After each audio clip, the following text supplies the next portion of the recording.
Carrusel presentan la entrevista del momento.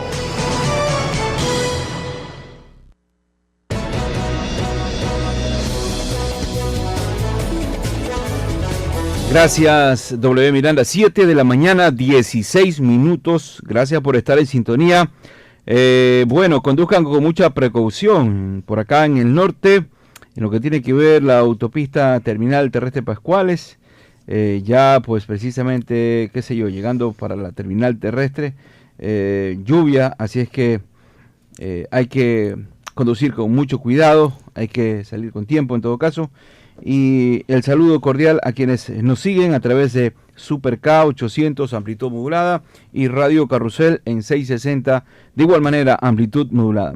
Le damos la bienvenida al abogado Javier Flores. Vamos a hablar con él sobre la acción de protección por el otorgamiento de la licencia ambiental en la construcción del puerto de aguas profundas Pozorja o de Pozorja. Abogado, un gusto que nos acompañe. Vamos a hablar sobre este tema, sobre esta acción de protección. Leonel Yugan le saluda. ¿Cómo le va, abogado? Muchísimas gracias. Mira, lo primero que quisiera hacer es recuperar lo que acabas de decir de la precaución que debe tener la gente para rodar por la calle. Es la misma precaución que creo que se debe tener cuando se trata del ambiente. Uno piensa en el tema del impacto climático, que a esta ciudad, por ejemplo, de aquí a tal vez 30 o 35 años le esté pasando tanta factura por la elevación del nivel del mar, y hay que tomar las precauciones adecuadas para que eso no afecte a los barrios, sobre todo que están más cercanos a los cuerpos hídricos. Importantísimo eso, tomando en cuenta el nivel que estamos del mar, sí, ¿no? Sí, si se eleva el nivel del mar, todas esas áreas van a ser básicamente subacuáticas, invivibles, básicamente inhabitables. Eso es una posibilidad y hay mecanismos para evitarlo, pero hay que tomar las medidas desde ahora. Eso es lo que busca el derecho ambiental, la precaución. Y eso es lo que no hizo la autoridad ambiental cuando otorgó un permiso o una autorización ambiental en condiciones irregulares para la operación de una construcción de alto impacto que causa daños tanto a la comunidad como al ambiente, la flora y fauna y los ecosistemas que están en el sector. Entonces, el reclamo, la acción de protección básicamente está enderezada a que la autoridad que tiene que hacer cumplir las normas de los derechos a la naturaleza y la protección ambiental haga lo que no hizo en su momento y efectivamente tome los recaudos necesarios, las precauciones necesarias para que la afectación a la naturaleza sea la mínima y tenga los mecanismos o las medidas adecuadas para mitigar el daño. Ese es básicamente el requerimiento. ¿Y por qué se lo pide? Porque lamentablemente cuando supimos con la otra persona con la que presentamos esta denuncia, que es un abogado quiteño especialista en derecho ambiental, cuando supimos de las afectaciones que se estaban dando al ambiente por noticias de prensa, el diario El Universo, el diario Expreso publicaron noticias acerca de cómo se habían afectado ciertas especies, particularmente un delfín, nos pareció llamativo que esto esté pasando y que pase tan pronto a partir de... Porque realmente los procesos ambientales de regularización ambiental no son tan inmediatos y nos llamaba un poco la atención y empezamos a investigar el tema y resulta que de 3 proyectos que se presentaron, uno que requería ser a través de una licencia ambiental se lo hizo a través de un registro ambiental, que es una especie de formulario en línea que hay que llenar. Eso es para hacer una carretera de 20 kilómetros, lo cual es completamente absurdo porque toda otra carretera de ese mismo año y en cualquier otro año requiere una licencia ambiental y aquí se les ha dado un registro apenas. Y luego la licencia ambiental como tal, en los otros 2 proyectos, que son Puerto y Dragado, son licencias ambientales que se han otorgado en un tiempo récord nunca antes visto. El promedio de otorgamiento de una licencia ambiental por el Ministerio es de más de 1000 días, cerca de 3 años.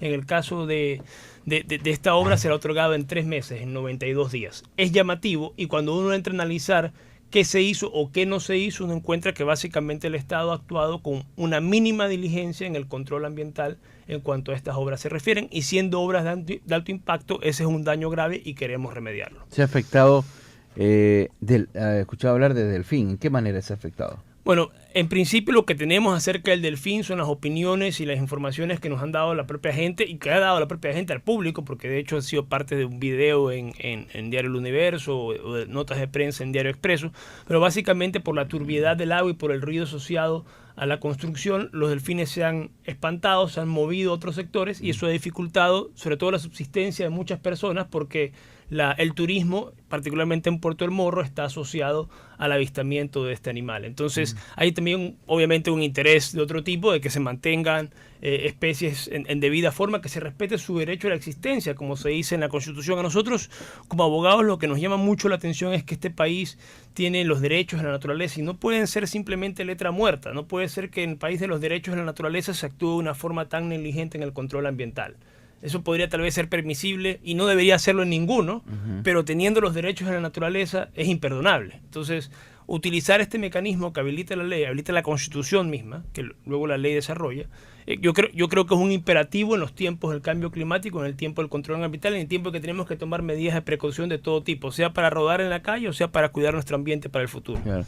¿Qué otros daños al ecosistema se podría decir, me parece, no? Hay dos ecosistemas allí en marinos costeros y en todo caso podemos hablar de flora y fauna en general. Claro. ¿Qué otros daños de impacto considerables podemos hablar o podemos destacar? De pronto para hacer conciencia. Lo que pasa es que hay varios impactos de distinto tipo y la mayoría son severos y son afectaciones tanto a la comunidad como al ambiente. Fíjese, para tener una idea de cómo se ha planteado esto, de cómo se ha hecho una burla tal vez de la ley ambiental.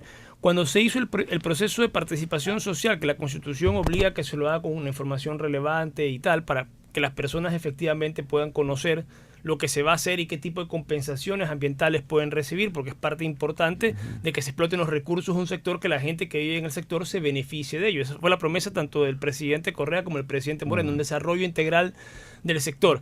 Y sin embargo, uno puede ver que en el caso de Pozorja, esas promesas siempre de desarrollo integral quedan postergadas. Porque, por ejemplo, en el plan de ordenamiento territorial, nuevamente investigando para este tema cuando hacíamos la demanda, uno se da cuenta que en Pozorja están asentadas 2 de las 3 empresas más grandes de la provincia del Guayas, de explotación atunera, y la forma como explotan el territorio en Pozorja es tal que si ellos necesitan agua, se la cortan al pueblo para que las empresas lo tengan. Eso lo dice la propia autoridad pública de Pozorja. Así está pensado el diseño del desarrollo del lugar, beneficiar al poderoso y joder al pobre. Y no tiene por qué ser así. No tiene por qué ser así. Hay herramientas jurídicas para evitarlo. Una es los derechos naturales. Se tendría que volver a hacer una serie de cosas que se hicieron mal. El proceso de participación social, y a esto iba, incluía la participación obviamente de la comunidad. Participaron únicamente 56 personas y Pozorja es la parroquia rural más grande del país. O sea, no es representativo realmente. Pero particularmente es llamativo la opinión de uno de los funcionarios del municipio de Guayaquil, el director de Obras Públicas, Jorge B. Resueta, que en esa ocasión, cuando se estaba aprobando el estudio que iba a regular la parte ambiental, decía: esto es imposible de aprobar, esto no es un estudio de impacto ambiental, estos son apenas buenos términos de referencia para trabajar en un futuro estudio de impacto ambiental. Lo dijo un mes antes de que se apruebe el estudio. La propia autoridad de obras públicas del cantón donde se iba a desarrollar ese estudio, ese proyecto. Entonces, es bastante llamativo que las cosas se hayan llevado de esa manera y lo que queremos es una explicación de la autoridad ambiental de por qué en este caso se ha seguido políticas o se han seguido prácticas que han beneficiado directamente a una empresa particular en vez de servir al propósito de proteger la ley y el bien general, el bien común y el interés general. Por lo que te escucho, abogado, quieres una explicación y precisamente que se tomen los correctivos, ¿se puede decir? Sí, que se haga lo que no se hizo. El ministerio fue negligente en este tema, en adoptar las medidas adecuadas para investigar los eventuales impactos y tomar las medidas adecuadas para mitigarlos. Y en este momento es la oportunidad que, a través de la petición que le hemos hecho al juez, el juez debería concederlo para que tome los recaudos, para que a su vez las autoridades del Ministerio del Ambiente hagan lo que tuvieron que hacer desde un principio. Creemos que existe en este punto una grave afectación y que hay una autoridad que es responsable de ella y que tiene que hacer algo al respecto. Estamos en diálogo directo con el abogado Javier Flores, hablándonos sobre la acción de protección por el otorgamiento de la licencia ambiental de la construcción del puerto de aguas profundas de Pozorja. Esta acción de protección, fuera de micrófono me indicabas que fue ya presentada la semana pasada. Fue presentada el día jueves en Quito, porque en Quito está la sede del Ministerio del Ambiente. Todavía no hemos tenido una convocatoria de audiencia, lo cual es bastante raro. En teoría, una acción de protección se califica entre las primeras 24 horas y se convoca audiencia. Se nos ordenó completar o aclarar la demanda, pero es bastante raro que se haya pedido lo que se pidió, porque la demanda en los puntos que dicen es bastante clara, pero vamos a hacer un esfuerzo adicional de claridad para cumplir con lo que ha pedido la jueza el día de ayer en la tarde. Esta mañana se va a presentar en Quito el escrito que responde a lo que pide la jueza y esperamos que califique la demanda enseguida y fije fecha para la audiencia como corresponde de acuerdo con la ley, porque debió haberlo hecho el viernes y estamos ya a martes y todavía eso no sucede.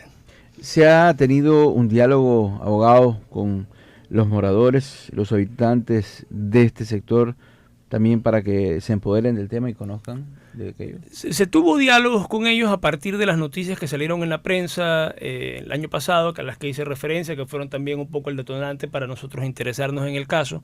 Las publicaciones en El Universo y en Diario Expreso, se conversó con algunos de ellos.